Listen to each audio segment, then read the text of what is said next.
Welcome to this edition of our Committee on the Present Danger China's webinars on the unrestricted warfare the Chinese Communist Party has been waging against the United States of America for decades. My name is Frank Gaffney. I am the Vice Chairman of the Committee on the Present Danger China, and very proud to be your moderator. We will be speaking about a number of subjects related to the, unrestricted warfare of Communist China in the high frontier, in space and from space. What they have in mind, the Chinese Communists, how they are amassing the capabilities to achieve what they have in mind, and what it will mean for us if they succeed, notably in their determination to achieve a position on the moon, perhaps to the exclusion of us and everybody else, for that matter. We have assembled an extraordinary group of national security practitioners to comment on this important topic. I want to just say that at the outset, we have been inspired greatly in turning to this topic this week by an important special that our friend and one of the country's preeminent business journalists, Maria Bartiromo of Fox News, Fox Business, Fox Nation, streamed on the Fox Nation platform. It's called The Enemy Above. And it's the third part of a now three-part series entitled Underwriting the Enemy. And we will be hearing from one of the, we hope two of the important contributors to that program, but one who has in particular been intimately involved in making the case that in so many areas of unrestricted warfare, including that involved with the military pursuit of dominance in space, it's been made possible by underwriting from mostly unwitting American investors, thanks to sweetheart arrangements between Wall Street denizens who manage their money and the Chinese Communist Party, who are exploiting such funds to our great detriment. I want to express deep appreciation to Maria Bartiromo, her willingness to tackle these topics and do so in such an extraordinarily high-quality way. In the previous two programs of this series, Underwriting the Enemy, airing the program not only on Fox Nation behind a subscription paywall, but also on Fox Business. And I believe it's the case that this program will similarly be aired and available to the Fox Business audience for free, hopefully in the very near future. Suffice it to say, if you have not seen this film, let alone the previous ones, I would offer my advice: subscribe to Fox Nation, if only for this purpose. It is a very thoughtful, very highly informed and high quality, high production values, I think is the technical term for it, treatment of a complex subject of absolutely surpassing importance to the vital security and, for that matter, economic interests of the United States.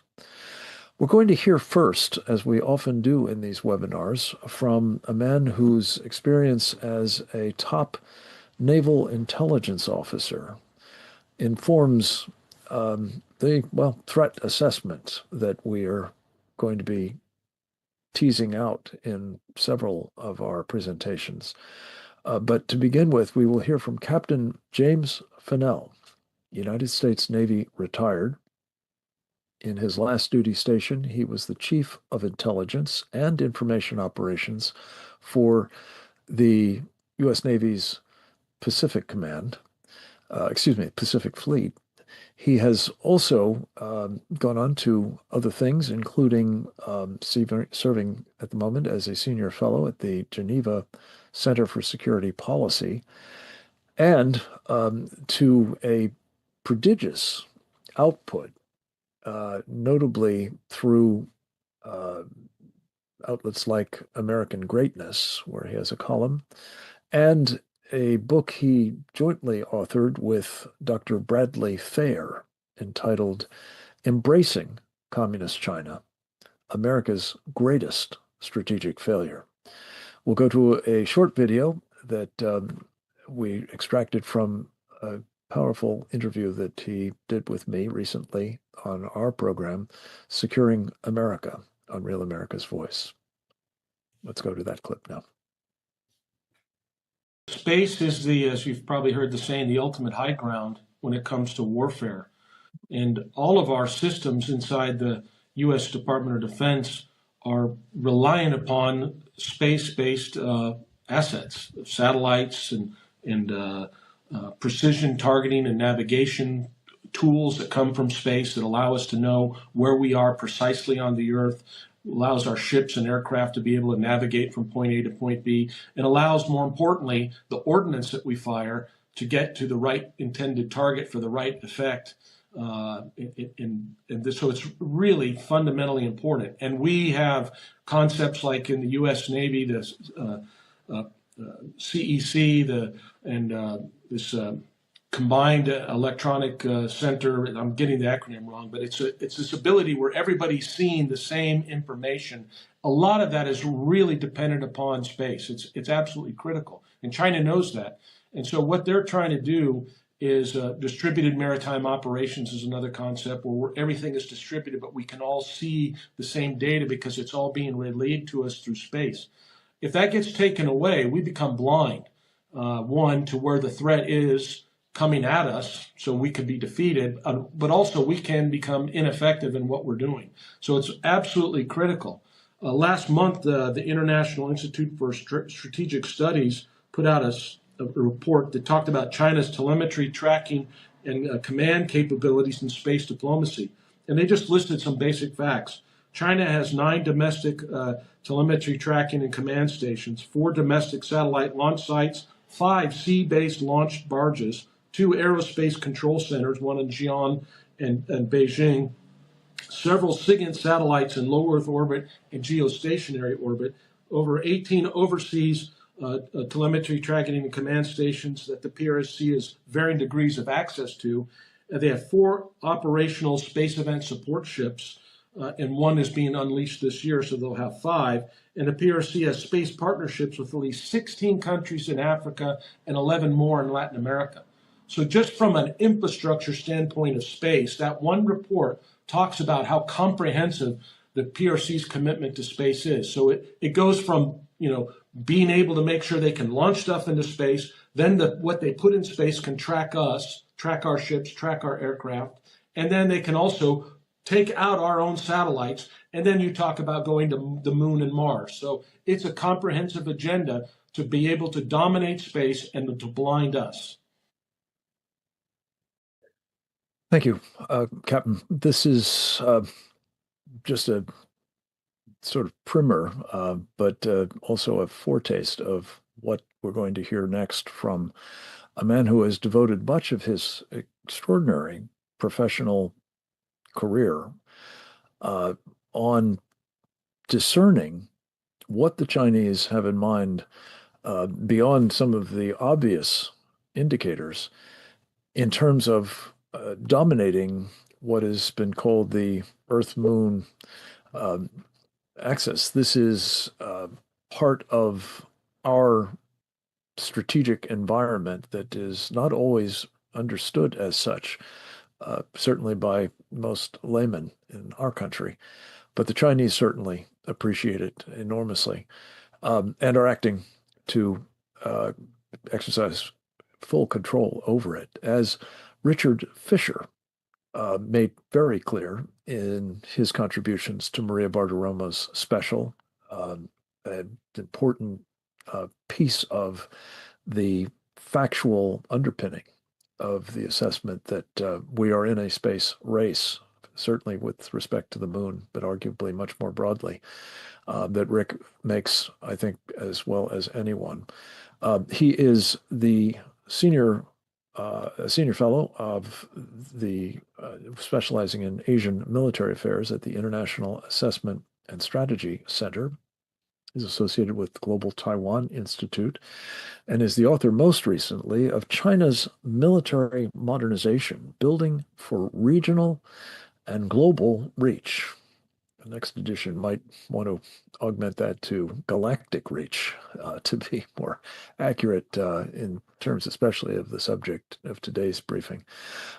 Rick, it is tremendous to have you with us. We thank you for doing so on very short notice, but this program would not be nearly as well informed were it not for your contribution to it. So please take over. The floor is yours, sir. Frank, thank you for inviting me to your stellar panel today. It's quite an honor, as it was certainly an honor and a privilege to contribute to Maria Bartiromo's program on Fox Nation. Let's make it very simple. China requires hegemony over the Earth, Moon, Mars system in order to reinforce its ambitions for hegemony on Earth. Chinese Communist Party's goal for hegemony on Earth is quite clear. It has built a global economic powerhouse of commercial outreach around the world. This commercial outreach is led to the development of myriad political networks in most countries on this planet, and this agenda combines to facilitate the spread of Chinese strategic and military power. Military follows commerce, follows the flag. That's holds true for the Chinese Communist Party. It seeks to project its military power. It doesn't care how it will do that. It will kill millions of people on Taiwan to turn Taiwan into a veritable aircraft carrier for global military and space power projection. It will go north to Okinawa, conquer that island, go south to the Philippines, conquer those islands. It won't stop until every democracy is under its dominion, including ours. But in order to make sure that it can sustain its hegemony on Earth, it needs hegemony in space. Think of it. If China achieves hegemony on Earth, is in control of our prosperity, our freedom, what's our last redoubt? Well, our last redoubt is to try to gather the resources we need to build a resistance from space, from the moon, potentially from Mars. And the Chinese Communist Party understands this and seeks to deny that option to not just the United States, but to humanity. And so how is China proceeding to build for hegemony in space? Well, if you've watched Maria's special, you'll have some understanding of the degree to which the People's Liberation Army, controlled by the Chinese Communist Party, has already projected into space about 1,000 satellites, and which will grow prodigiously once China starts lofting its mega satellite constellations like the SpaceX Starlink. There are probably about 3 to 4 Chinese companies planning their own mega constellations. We've heard quite a bit from U.S. government and private sector analysts over the last decade and a half about China's military projection into space. The 2007 satellite intercept that was preceded by 4 other practice anti-satellite missions. And now the proliferation of anti-satellite technologies to include both active and passive anti-satellite technologies. And on top of that, China has targeted domination of the moon. Its moon program began in the early 1990s, along with its manned space program. And China has already put 5, 6 landers on the moon, numerous small rovers, and is now assembling the means to, by 2029, 2030, to start to put its own people on the moon. And we shouldn't forget who those people are. Chinese astronauts all belong to the astronaut corps of the People's Liberation Army. First and foremost, their mission is to defend the security and the interests of the Chinese Communist Party, no matter what they be. They are soldiers. When they go to the moon, they will be soldiers for the Chinese Communist Party. And just in the last 3 weeks or so, China has tested a stationary escape system for its Long March 10, its new Mengzhou manned space ship. Just late last week, it tested a version of its manned moonlander called Lanyue. It has a special test facility that simulates low gravity, and the full-scale lander was tested in that regard. Just yesterday, China conducted a stationary test of its large space launch vehicle that will be carrying the Mengzhou and the Lanyue to lunar orbits and to the moon. The static test apparently was successful, and all of these pieces will start coming together next year, when it's expected that the Long March 10 will begin suborbital and then orbital testing, and we can expect probably an unmanned Chinese moonlander test by 2027, 2028, preparing for the manned event in 2029 or 2030. But even before Chinese astronauts begin arriving on the moon, China will deploy a constellation of satellites around the moon.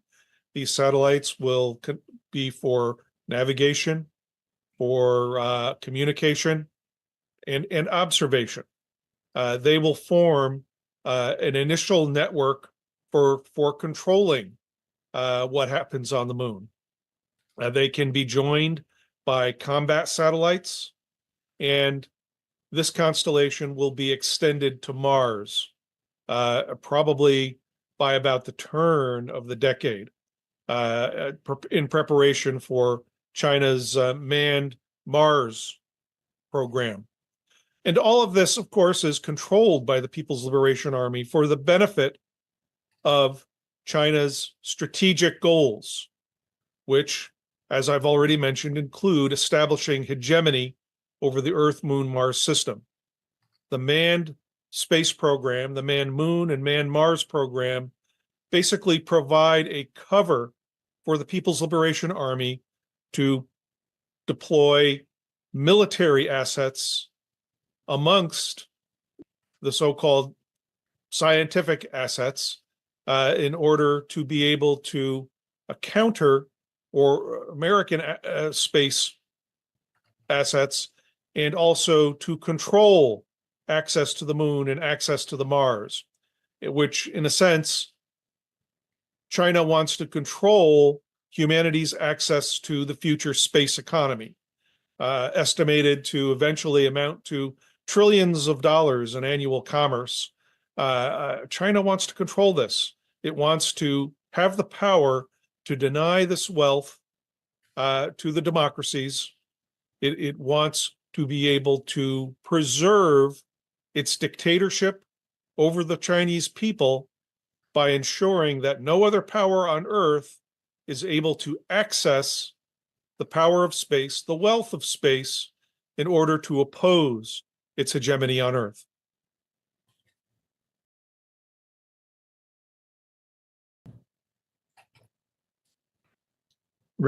If you are completed, thank you.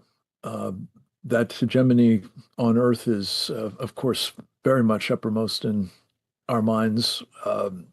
The issues of the wealth of space that you've touched on, I think, is something we're going to want to explore with you in Q&A. If you can stick around, we've got two other presenters we want to hear from before we get to that, though. One is another individual, as I mentioned earlier, who was instrumental in, I think, helping prepare and participate in this important program, Maria Bartiromo's special, The Enemy Above.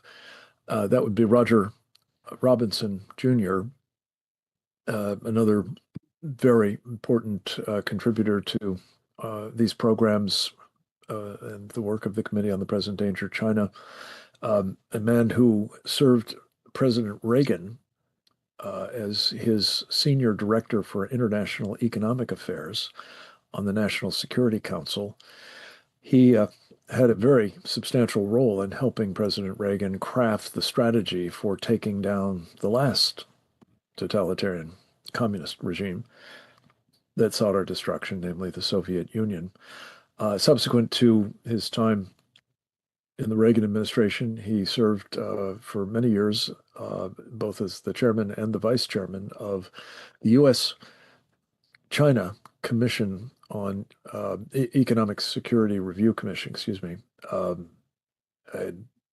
wonderful sort of source of second opinions that the Congress has mandated and supported over the years. It's often done very important work in challenging what we've been assured is true about the Chinese Communist Party and its activities. Roger has been associated with the Prague Security Studies Institute, which, together with the Coalition for a Prosperous America, just yesterday released an important report to which he will make reference, I think, in the course of his remarks, which we pre-taped earlier today as, again, part of our program, Securing America, Real America's Voice. We're going to go to his video input for today's program and thank him for that he rendered on Maria's earlier in the week. Let's go to Roger Robinson's video now. There's no question that China is determined to achieve space hegemony.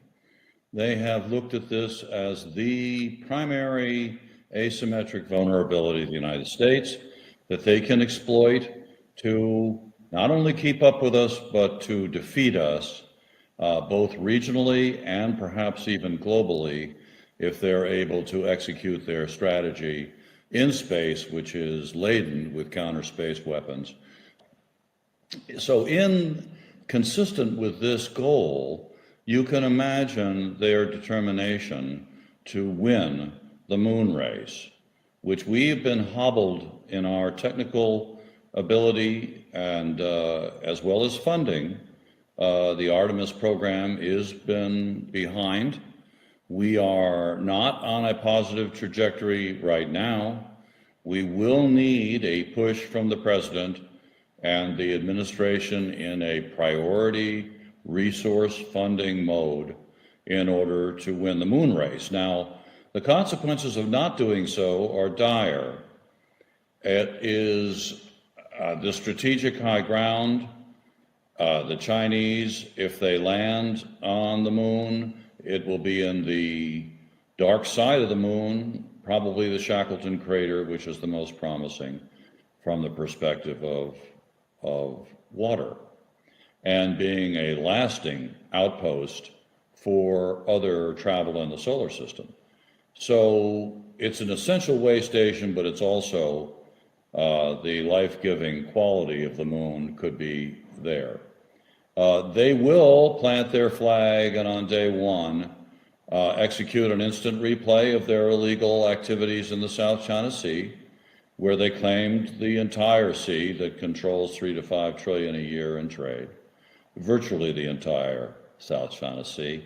And like that circumstance, they'll demand that we have their permission henceforth in order to orbit, land on, or operate in strategic sectors of the moon, like the one I've just mentioned. Now, you can imagine what an intolerable circumstance this is.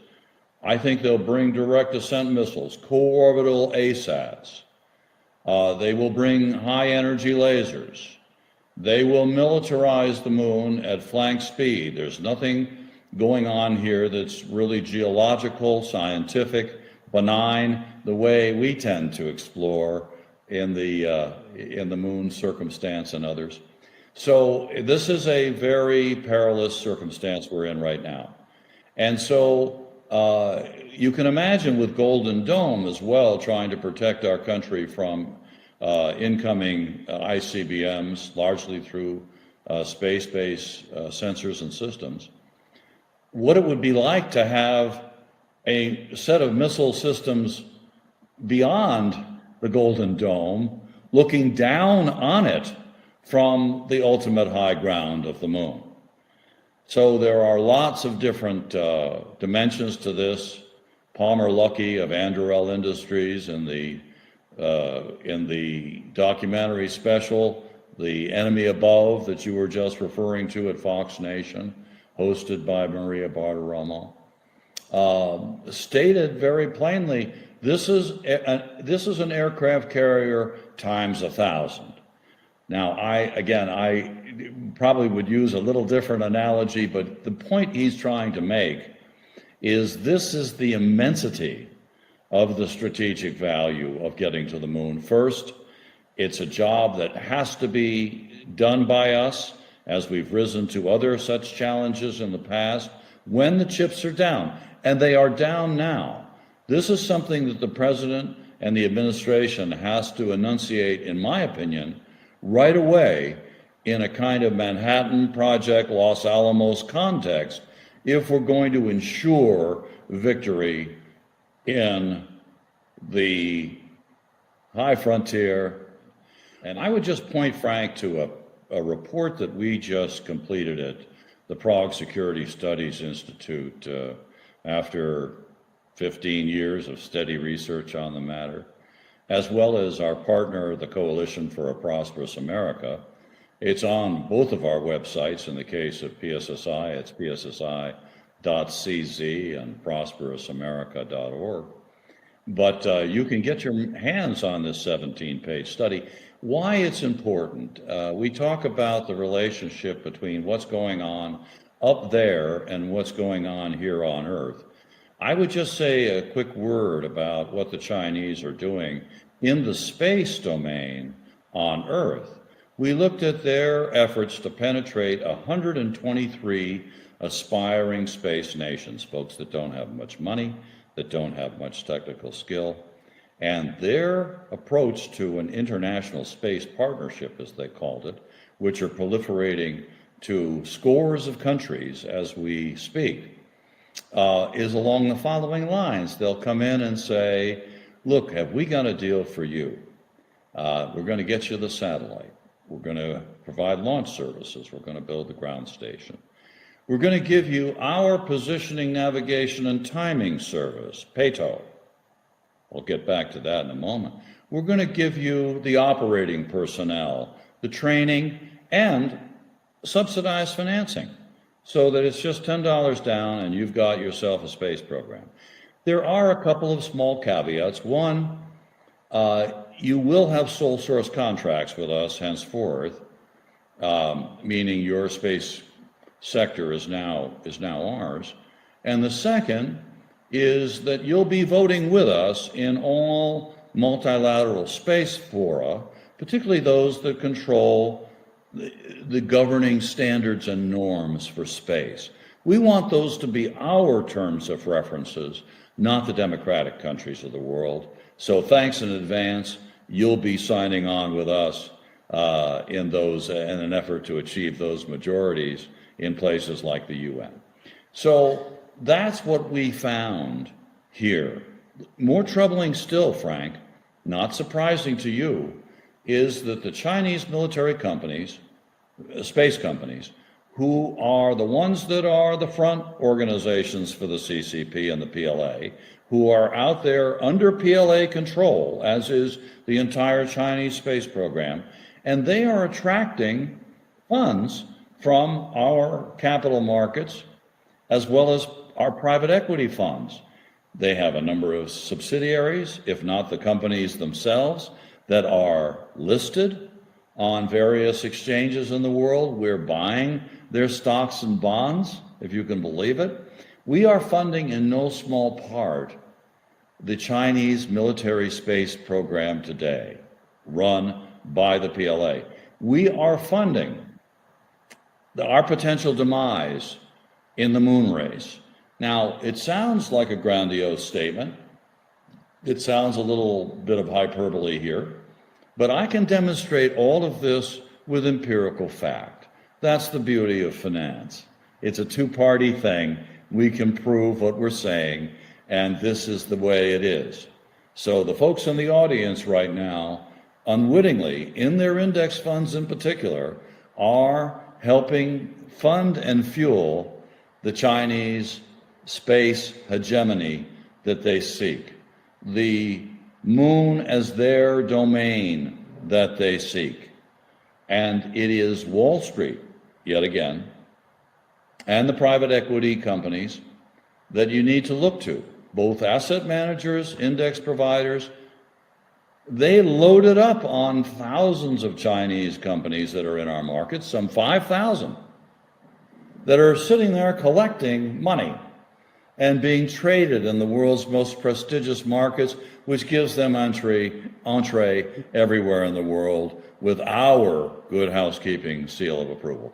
You know this, but you do, as you properly pointed out, need to look at this holistically.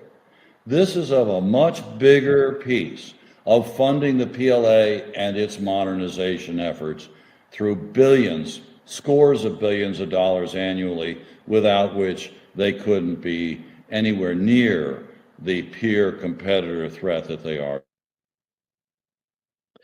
Roger Robinson, thank you. I'm so appreciative that you were able to tie in that bit about the financing of our demise.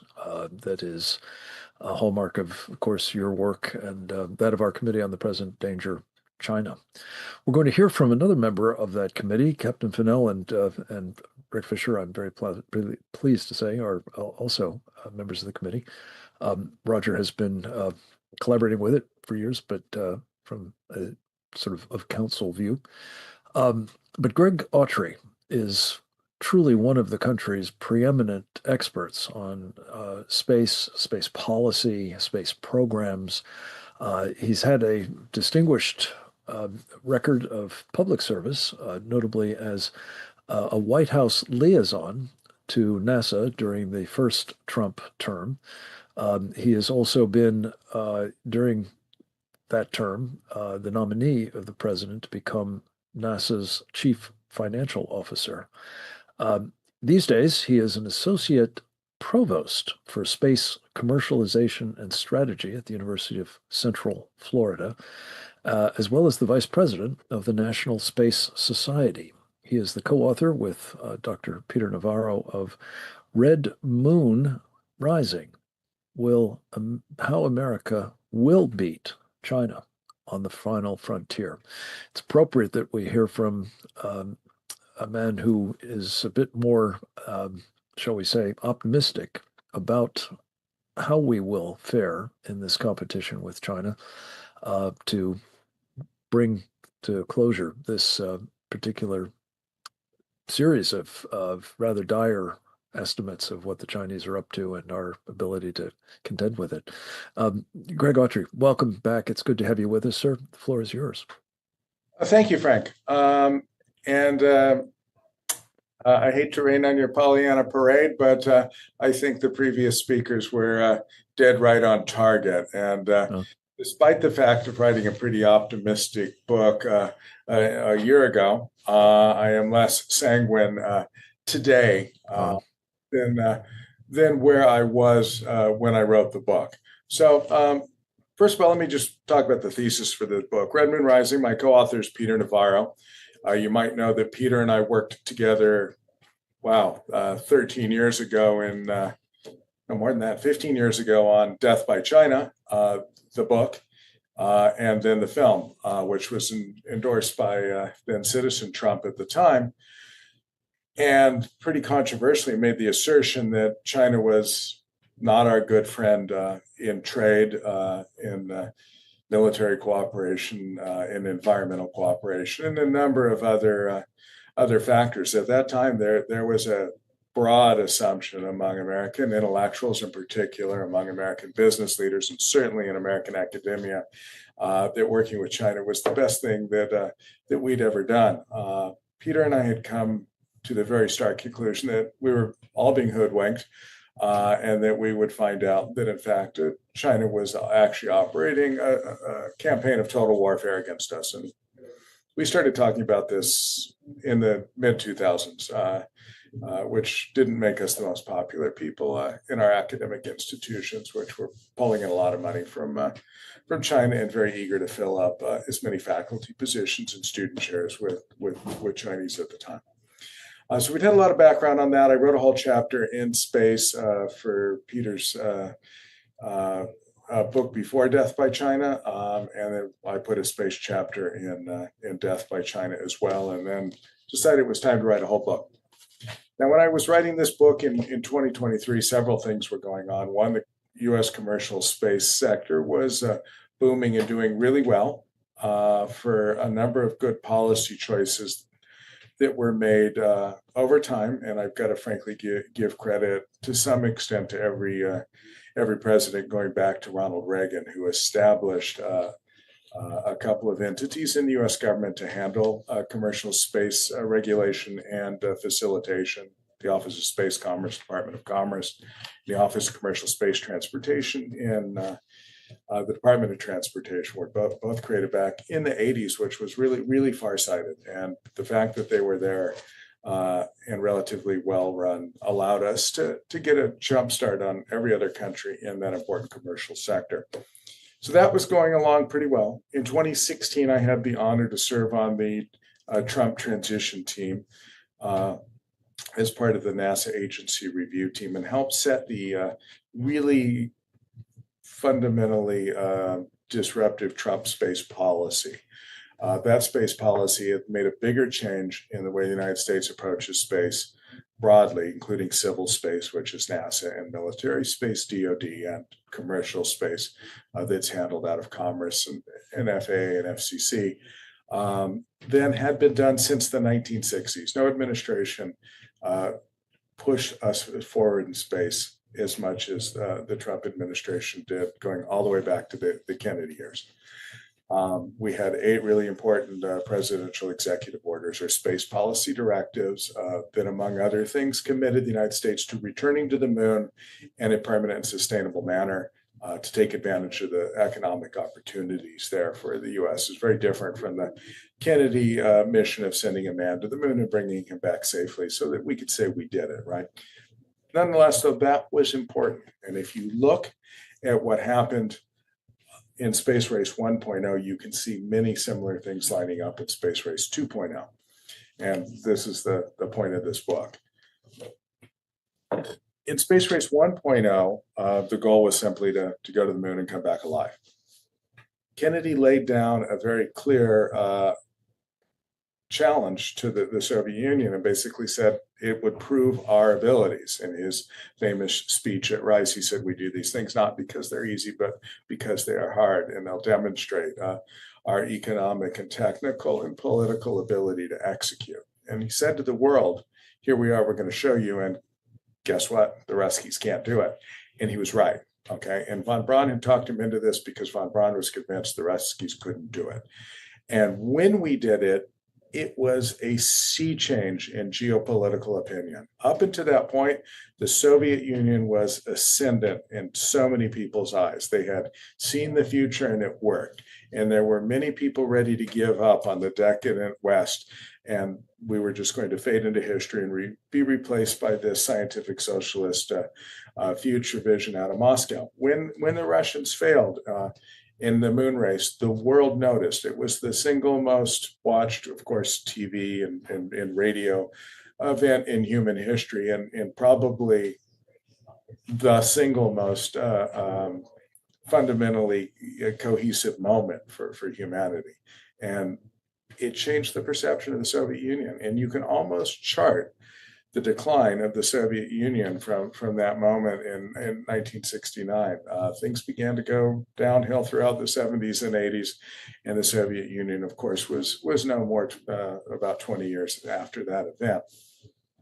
Within the Soviet Union, there was a similar perception of we failed, we can't do it, and it was morally disruptive to the entire empire. So here we are today. Whether you like it or not, and I have to take some responsibility for being on that team of people that advised the president to go do this, we are committed to returning to the moon. And it was very clear that we were going to do it before the Chinese. And in 2016, I had no fear we were going to do this for the Chinese. Chinese were interesting. They were moving forward methodically. But at that point, they had launched a handful of people into low Earth orbit, and there was no way they were going to land something on the moon. I would have also absolutely predicted that President Trump would have been celebrating American landing on the moon and the beginning of a permanent presence on the moon during his second administration, meaning he would have done it by 2024. However, here we are, and we're not there, right? And we're not only not there, we're not close to being there. We've used the last 4 years to continue policies, and I've got to say thank you to the Biden team. They didn't cancel anything that Trump had put forward in space, including the Space Force, including the Artemis program. But on the other hand, as I wrote in a editorial that amazingly the Washington Post published, having Kamala Harris as space czar meant nothing happened because she didn't do her job. She didn't hold the meeting she was required to hold, and she had no interest in the space program. So she wasn't going to get bothered about it enough to actually cancel something. So everything just kind of continued. The people at NASA did their job, but without any sense of alacrity or fire under them. So we've fallen way behind. When I wrote this book, I thought for sure President Trump is coming back in. Our commercial sector's hitting on all cylinders, and the Chinese, while they're getting pretty good, are still slower than us and will move quickly. We're not quite there yet. We need to have a national commitment and an agreement between the White House and Congress on how we get to this point. And in my opinion, there is no second place. There is no silver medal in the space race. There is last place. And that's what the Soviet Union learned. And I believe the Chinese are, as noted, at least on track. They've been testing their lunar lander. We're nowhere near testing our lunar lander. Our spacesuit isn't quite ready. Our rockets are expensive, the ones we're planning to use for the moon, and our capsule has some challenges, but we could do this if we really got it together and said we want to. But at the current time, we're still kind of floating, and we don't have that fire and that alacrity to execute. The important thing is we have the commercial sector that is hitting on all cylinders.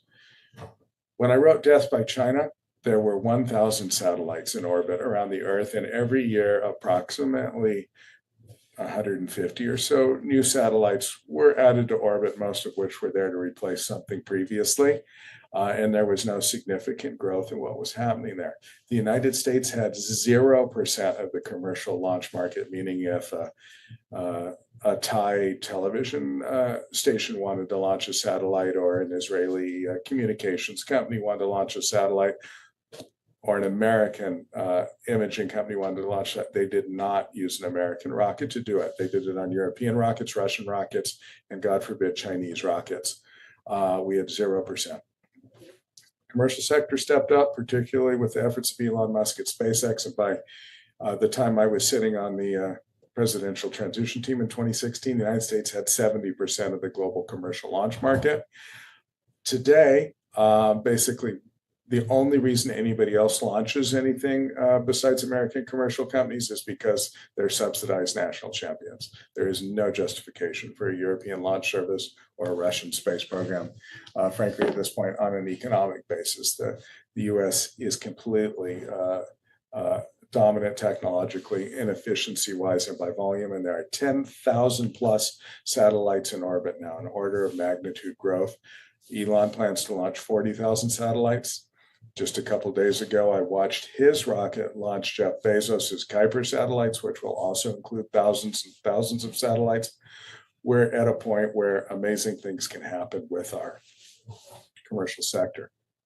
But we've got to have government policies that think strategically and make sure that we leverage those to beat our international competitors, because we have learned, as detailed in Death by China and so many other industries, that if we are not strategic, that the Chinese will destroy our excellent companies. We watch this happen in steel. We watch this happen in toys. We watch this happen in consumer electronics. We've watched this happen in apparel. We've watched this happen in the entire supply chain for Home Depot, right? Any industry, no matter how good the American companies are, will be destroyed when a national state competitor targets those companies one by one with price gouging, price dumping on the market below cost for as long as it takes to destroy the American company, subsidized purchasing of the American company, infiltration of the American company to steal their intellectual property, both with human assets and via cyber attacks, and just all sorts of sabotage around the world to make sure the American companies fail. And they have just done this so well. Solar panels, perfect example of exactly how not to help an American market succeed. We basically pumped a lot of money into R&D side of solar panels for years, and then into a few specific companies under the Obama administration, but we let the Chinese come and just rape those companies, hack them with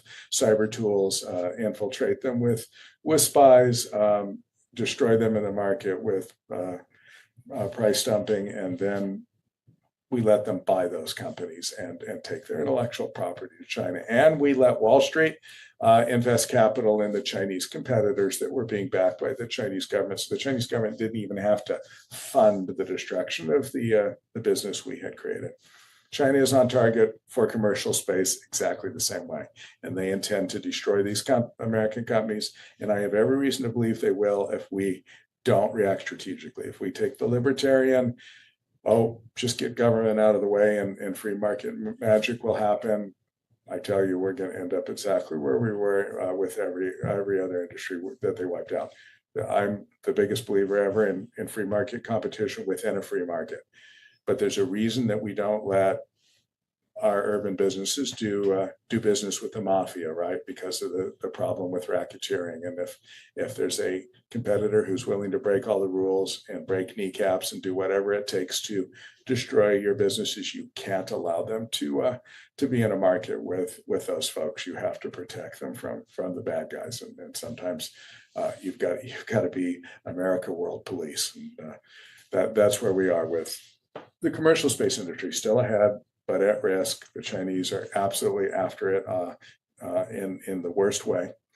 And on the government, civil, and military side, the Chinese are catching up with us and preparing to leapfrog us in every way. They have successfully landed robotic landers on the moon multiple times in recent years, bringing back samples. Meanwhile, the United States has actually had failures trying to land on the moon using our new commercial landers, which is fine, and it's part of an iterative process of learning. But in the world's vision, China looks good, and they're ready to execute on a human moon landing. China has returned samples from the moon. We had to just cancel our Mars sample return program because it had grown too bloated, inefficient, and over budget. And frankly, the Chinese are going to beat us to that Mars sample return without a doubt.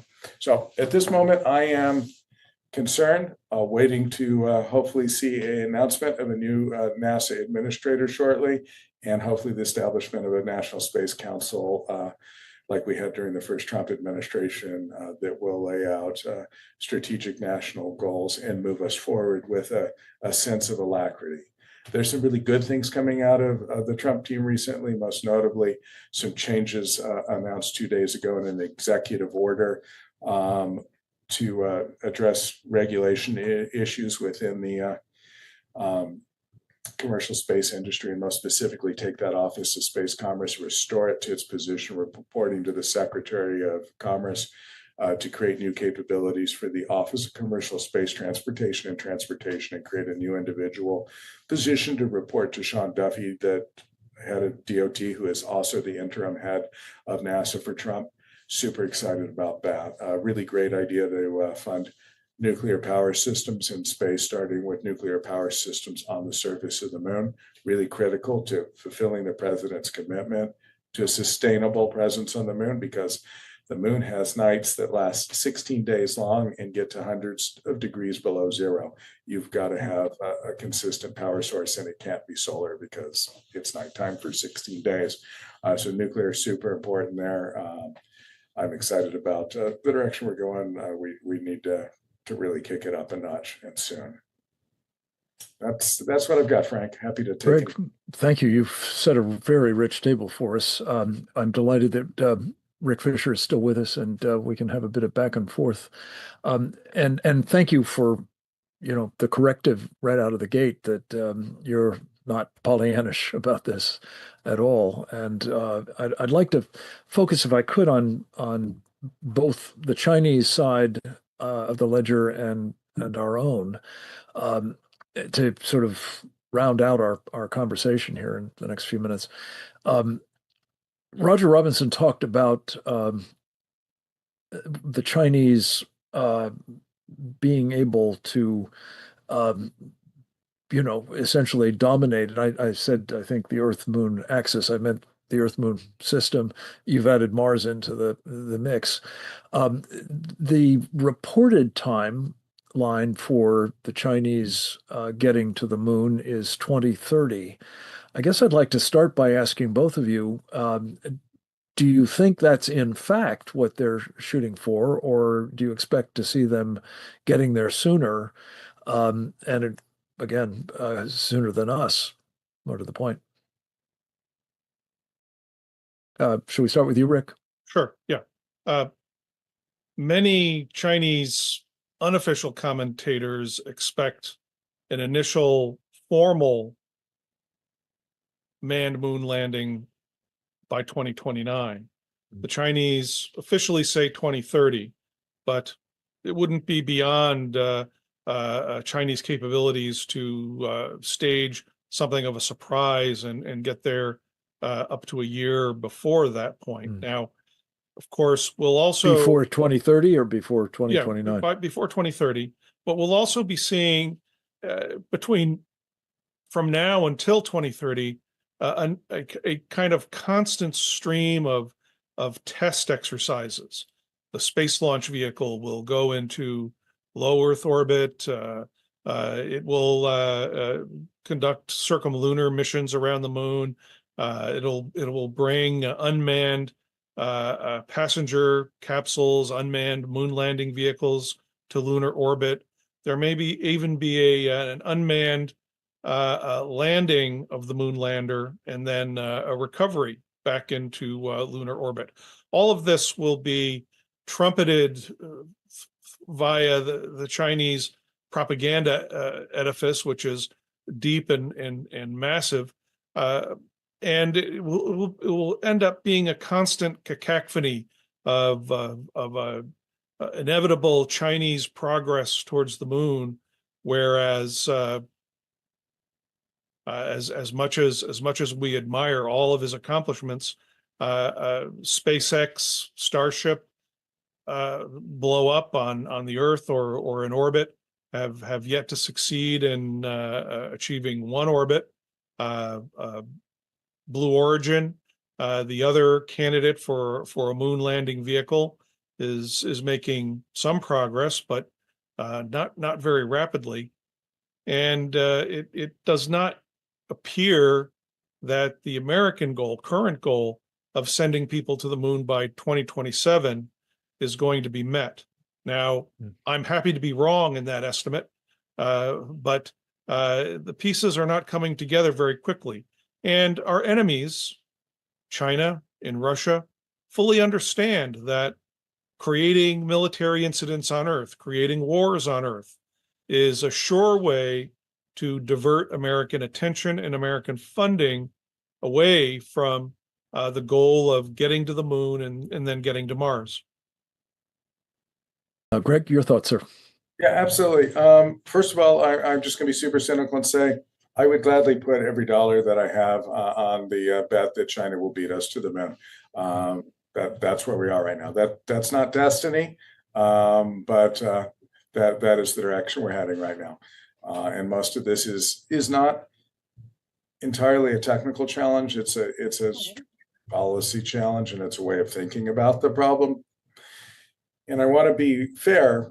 We mentioned SpaceX and Blue Origin. They're both developing landers that are far, far more capable than the Chinese lander. The SpaceX lander will put 100 metric tons on the moon. I would have to look up the capacity of the Chinese lander, but you're talking probably a handful of tons at the most, and you're probably talking about a couple of people versus potentially you could put, frankly, dozens of people on the moon with the SpaceX vehicle.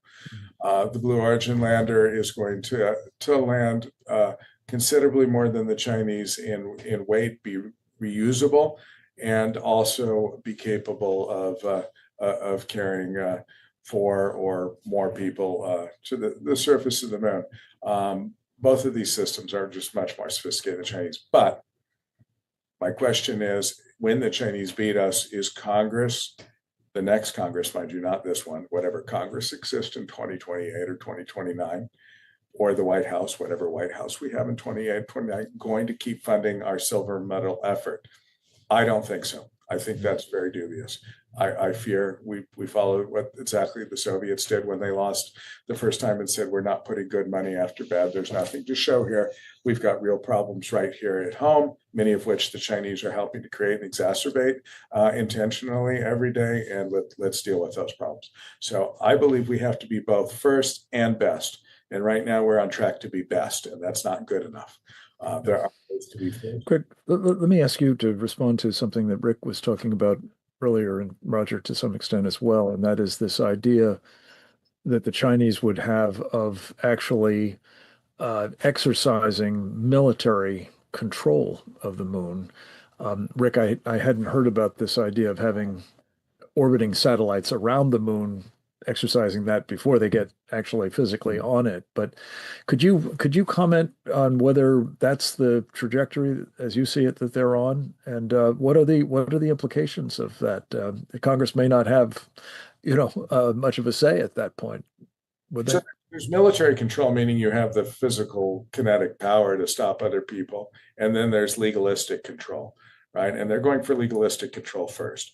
So there's ways that they can essentially draw dotted red lines around the surface of the moon by creating exclusion zones for their scientific efforts or whatever it is they say they're doing on the moon by getting there first, and then get to the key areas, because assets on the moon are not equally distributed. They're highly concentrated, particularly around the south polar regions, both for the valuable water ice, which provides water and oxygen, and for propellant, and for metallic materials that could be super valuable. In orbit, I wrote a series of 4 articles in Forbes last year on lunar orbital congestion. There are only 4 stable orbits around the moon. The moon is very different from the Earth from an orbital dynamics perspective because of these large concentrations of metals and a big bulk near the south pole of the moon and a couple other places called mass cons that create irregularities in the lunar orbit. So there aren't a lot of good orbits, and you could, in fact, fill them up pretty quickly and make it impossible for anybody else to put orbital assets in. Once you control that high ground, you're perfectly capable of controlling what happens on the surface from a military standpoint. So, Rick, to the extent that we're focused now on potentially losing the moon, what's the right response as you see it? Is it, as Roger has indicated, a kind of, I think he called it Manhattan Project on both Maria's special end here, and is the kind of thing that Greg has talked about in terms of our commercial sector being able to step up and overcome some of the problems with the government effort, likely to be the way to go, and what inducements, as you see it, are needed to make that happen. Can you comment on that? Well, Frank, the Chinese challenge is going to be developing in ways that are seen and unseen. There are Chinese academic space engineering journal articles that advocate for the placement of a lunar space station at the L1 Lagrangian point, which is a sort of point of equal gravitational pull between the Earth and the Moon. I mean, when you go out into your porch or backyard and look up at a bright moon, if the Chinese were to put this space station at L1, you could take powerful binoculars or sort of a medium hobbyist telescope and see this thing. It would be there right in front of your face. And it could potentially be armed with cannon or missiles, energy weapons, and it would be a toll booth that we would have to get around in order to access our future bases on the moon. Right now, both China and Russia and the United States have plans to put nuclear power plants on the moon. We need nuclear power plants on the moon because of the rotation of the moon. The lunar night lasts about a little over a week. There's no sun, there's no solar energy. So a nuclear power plant is a logical and a very necessary addition to be able to sustain an unmanned and a manned presence at our future lunar bases. Unfortunately, at least the early version for a Chinese moon lander has essentially two stages. One stage is the can with the man that lands on the moon. The second stage is is a propulsion module about the same size as the manned lander. The Chinese plan to put their moon lander in orbit many months before they send the manned spacecraft to dock and then transfer the crew to go to the moon. But the propulsion module will also be used to slow the manned module down, to get it closer to the surface of the moon before the engines on the moon lander then take over and achieve the final landing maneuver. But just before the manned cabin, as they call it, takes over the mission, it will detach from the propulsion module, and the propulsion module will then crash into the moon.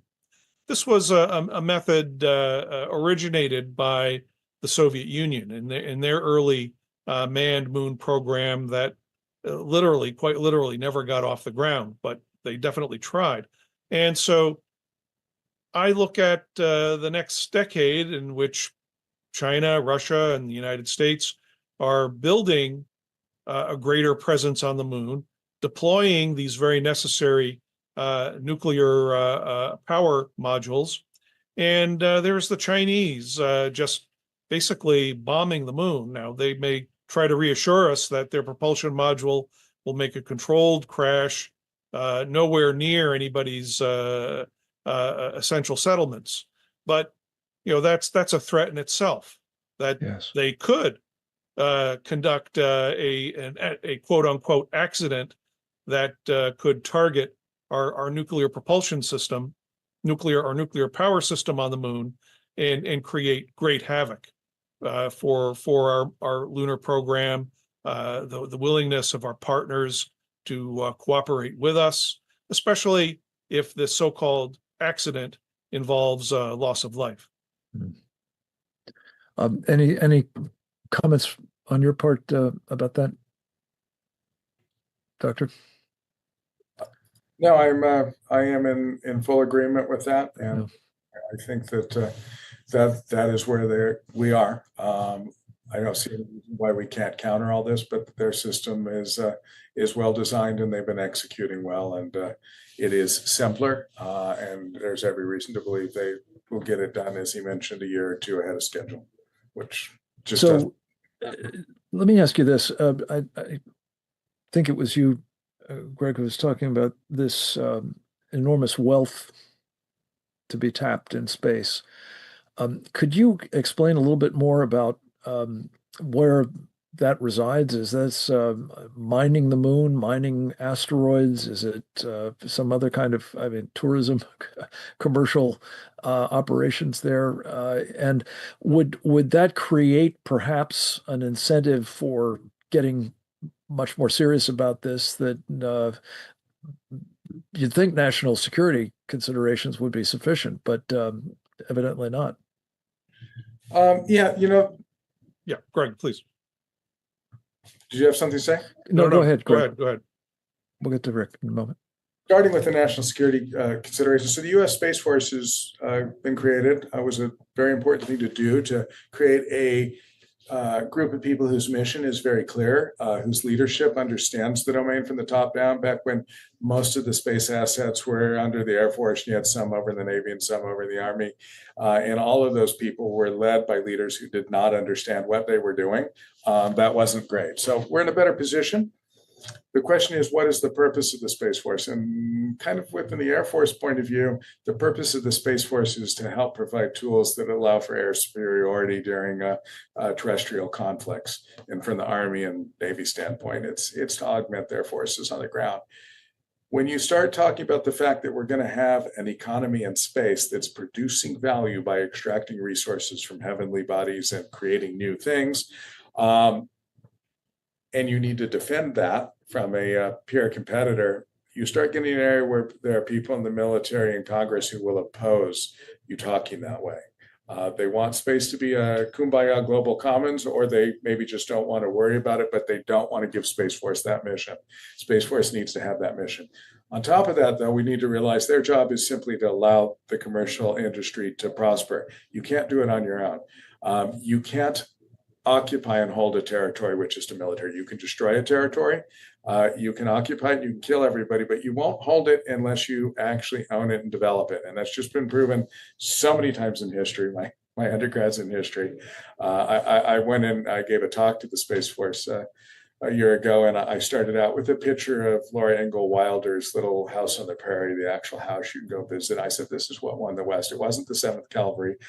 Custer got his ass kicked at the Little Bighorn, right? And you can go kill a lot of people, but you don't own the territory until you occupy it. It's the farmers, the ranchers, the telegraph, and the railroad. And we're at that point in space.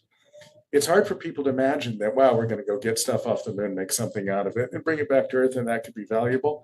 But it was totally hard to imagine that you would go all the way across the Atlantic Ocean to the New World and do agriculture or manufacturing and ship those products back. At first, it was, if it isn't gold, we don't care, because it's not worth doing anything else because of the high transportation cost and risk. But as that got more and more regularized and de-risked, now we literally ship concrete across the Pacific Ocean because supposed market forces. That's insane, but the cost of transportation has gone from dear to zero, and the risk has gone from extreme to zero, and the market changed. So we're going to get to the point where, in fact, those metal elements that are sitting nicely at the south pole of the moon, that can be extracted without damaging anybody's biosphere or rainforest or anything, and are actually easier to get to and can be processed in microgravity, where you can make amazing materials that you can't make on Earth, metal alloys that can't be formed on Earth because the heavier atoms would want to sink to the bottom of the ingot, basically. It could be made in space. Pharmaceuticals and biomedical devices that I could do a whole hour-long show on, that are going to change our world in the next few years. I think we may see a cure, for instance, for macular degeneration or retina pigmentosis that blinds millions of people, come from space in the next few years. Very promising cancer cures, very promising cures for arthritis, Alzheimer's, and other things, because of the chemistry and biology you can only do in microgravity. Those will come back to us, but we need to be able to defend it. Frank. The Chinese are have been investing in two space economic projects that could be transformative on Earth.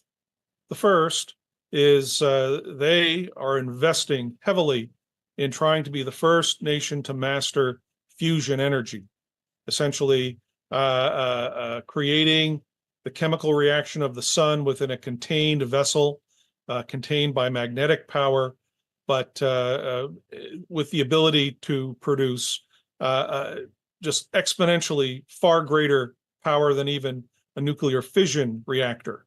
And they envision using helium-3 mined on the moon, where it is said to be quite plentiful, transporting that helium-3 back to Earth in order to efficiently and immediately achieve nuclear fusion superiority.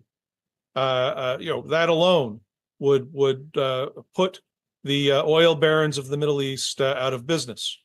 Now, the second transformative project would be simply building phenomenally massive solar power gathering satellites in space, and then being able to beam that power through the atmosphere to collectors on Earth.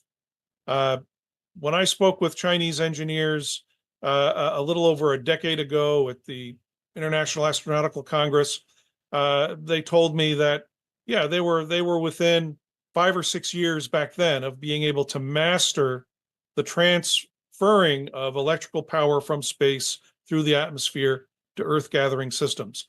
I don't know for sure whether they have in fact achieved that, but they have multiple institutes, multiple experts, multiple PhD projects dedicated to this problem. And we know for a fact about their plans to deploy the massive solar power gathering satellites.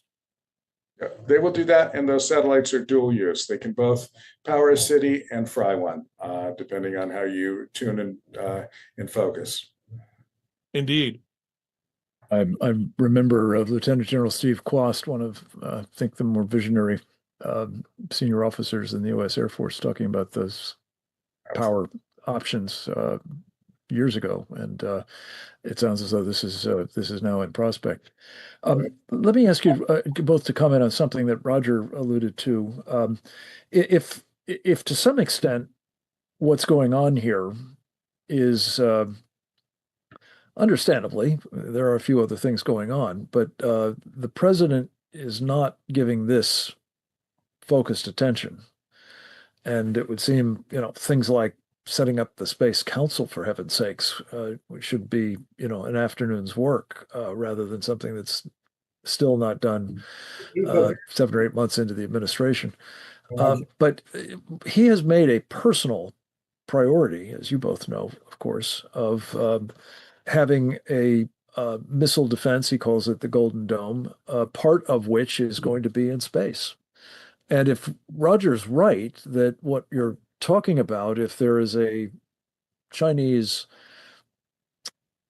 military capability, an offensive capability behind your lines, as it were, for Golden Dome, that would conceivably compromise the whole operation, and would presumably be something that would be very much requiring the president's immediate attention, would it not? Most certainly. Yes, by initiating, committing the country to a national missile defense to include a low Earth orbit, a medium Earth orbit element, yes, you're all automatically creating a new front line of the moon and also beyond. So yes, Golden Dome requires today, and will definitely require tomorrow, a cislunar collection of capabilities to not only, to first anticipate any threats from the moon, and then, of course, the ability out there and beyond to deal with those threats, to take down those threats. You said threats to the moon. You're talking really threats from the moon From the as moon. well. Yes. Yeah.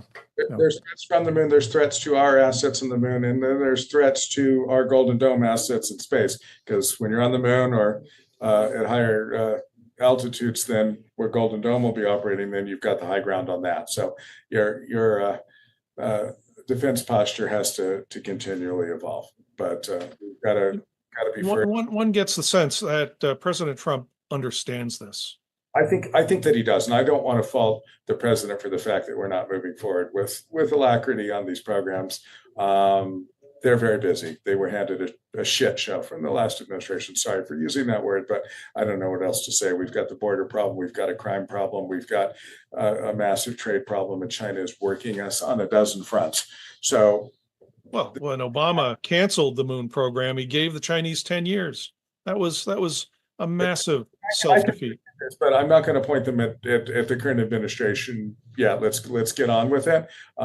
It would be nice to see the vice president step up with the Space Council, because that is by law the role of the vice president. It's the only legal obligation the vice president of the United States really has, is to chair a national space council and hold a meeting once a year. And it's time to get going on that if we're having a meeting this year. Indeed. Well, I'm perhaps a little more inclined to be critical here, but if that is indeed a statutory duty of Vice President Vance,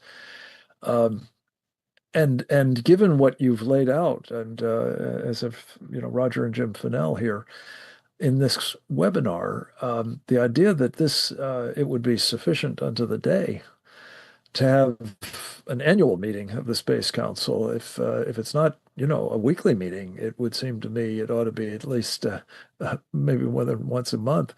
But let me just, if I could, and you can, spare the lash as you wish, but it does seem that this is a policy problem first and foremost, and that the technologies are available to us if we have the wit and the will to pursue them. If that's so, then isn't really one of the first orders of business coming out of this kind of conversation to recognize that we are, in fact, having the unrestricted warfare against this country that the Chinese Communist Party, as I said at the outset, has been waging against us for decades, very much manifesting itself in space, and likely to do so much more in the months to come, and that this has to be addressed as a matter of the most urgent national security importance, including by getting an organization like the Space Council that is expressly, I think, meant to address that sort of thing, fully engaged. Yeah, I just want to say the Space Council is the top people in government. It's cabinet members. It's the chairman of the Joint Chiefs of Staff, Sec Def, Sec Transportation. No, I appreciate that. They're not going to meet every month, but their people need to be. So you need an executive secretary of the Space Council who's very effective, like we had Scott Pace from George Washington University during the first Trump administration, amazingly effective. If you got somebody like that there to make sure, Frank, that all the things are rolling forward, so that when the actual cabinet level people come together once or twice a year with the vice president, they approve things that are smart and ready to go, then it'll work. But yeah, the mechanism needs to be in place. And again, Rick or Greg, as you wish, the issue of the role of a space command. You talked about Space Force a moment ago, but a space command. General Whiting, of course, appeared the 4-star commander of it in Maria's program. Are they stepping up? Or is this something that, by virtue of the fact that I guess it's still sort of nestled in the Air Force, some of its activities at least, and that competes with the other priorities of the services, constricting what should be the leading edge of making the national security case for the kind of changes in policy and programs that you're talking about here? Well, Frank, especially this year, we've certainly heard a great deal of aspiration from across the board from military, space, command level leadership. They're very reluctant to go into specifics about what it is they're actually going to be putting up there to defend our assets. Surprisingly, though, Maria Bartiromo's program included some rather interesting revelations from Palmer Luckey about what his company on a classified level has been building. And as to my knowledge, this has really been the first, I hope, publicly approved revelation that there is at least one company that is seized with the mission to develop defensive assets and is actually doing that. Yeah, it was encouraging to hear from him. Greg, any thoughts on your part on Space Command and how it might help move things along here? Yeah, I just think that they need a clear mandate that their job isn't just to provide advantages to terrestrial warfighters and air superiority, but rather that they have a job of protecting U.S. interests and commerce all the way out to the moon. Yeah. Well, look, I mean, everybody pays lip service to this, I guess, these days, that if the balloon goes up, as they say, if we do find ourselves in a shooting war, it will be a shooting war in space with the Chinese communists, will it not? Absolutely. Absolutely. Yeah, no disagreement about that. Well, gentlemen, listen, this has been enormously illuminating. I want to say thank you again to Maria Bartiromo and the real call for action that she's put out on her important platform, as well as all of those of you who participated in it or who have been laboring in these vineyards for years. It's hard to overstate the importance of what we've just discussed.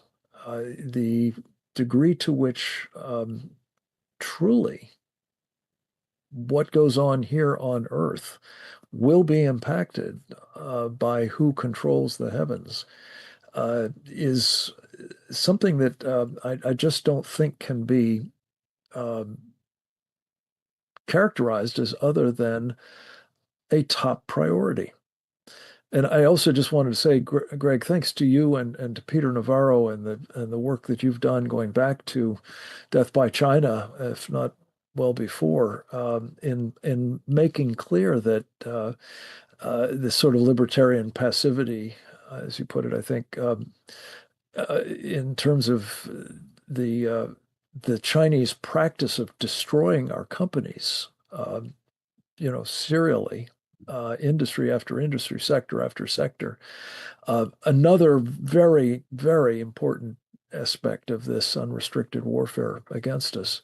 And again, altogether too little appreciated by most Americans. I just closing comment by me, I guess I grew up in Pittsburgh, Pennsylvania, and the Rust Belt was a feature of part of my latter years there.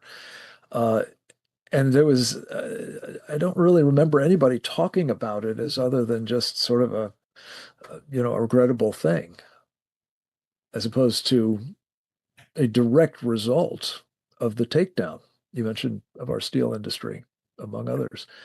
And we cannot afford to let that happen to these relatively nascent but impressive commercial space systems, especially to the extent that they are likely to fill a pretty urgent need for dual use purposes, as well as Mr. Lucky's contributions to that program suggested. Thank you, Rick Fisher, for your, collected works in this area especially, but more generally with respect to helping raise the alarm about what the Chinese Communist Party is up to militarily in particular. Greg Autry, same to you. again, this body of films and books and running commentaries, as well as your service in government, is deeply appreciated, as is that of Roger Robinson and of course of Captain Jim Fanell. These are four of our finest, and we're very proud to have been able to share their insights with you about this incredibly important topic.